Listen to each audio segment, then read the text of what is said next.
Sa iba pa ring balita, Quezon City Police District naghain ng kaso laban sa mga kapatid na Angel Manalo at Lottie Jimenez at 25 iba pa kaugnay sa nadiskubreng mga armas at bala sa number 36 Tandang Sora, Quezon City.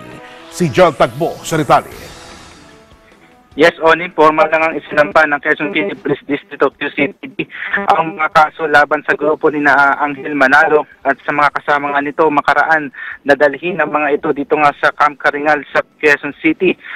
Mismong kinumpirma ni QCPD Police Chief Superintendent Guillermo Eliazar na naisampa na kagabi o sumailalim na sa inquest proceedings kagabi ang grupo ni Angel Manalo. At anya, ang kasong isinampa ay ang illegal possession of firearms, prostrated murder at direct assault laban doon kay na Jonathan Ledesma at Joseph Sabaluca, at habang illegal possession of firearms at ammunitions ang isinampa naman sa magkapatid na sina Felix Nathaniel Manalo at Lolita Villanueva Manalo Jimenez at 23 iba pa.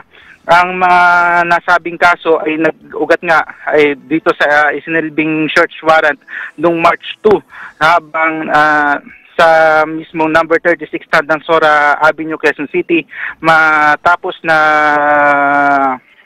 sa operasyon ng QCP District Special Reaction Unit habang nagsilbi ng search warrant sa nasabing property.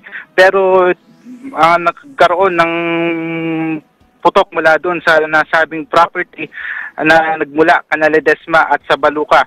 Ang mga suspect ngayon, ang grupo nga ni Angel Manalo ay kasalukuyan nang nakadetine sa Criminal Investigation at Detection Unit o CIDO sa Camp Caringal. Makakaraan nga na magpalipas na magdamag ang mga ito sa District Public Safety Battalion dito rin nga sa Camp Caringal. Magbabalik ako para nga sa iba pang detalye regarding nga sa balitang yan. At para sa Eagle News, Gerald Tagbo, I'm 1 with 25.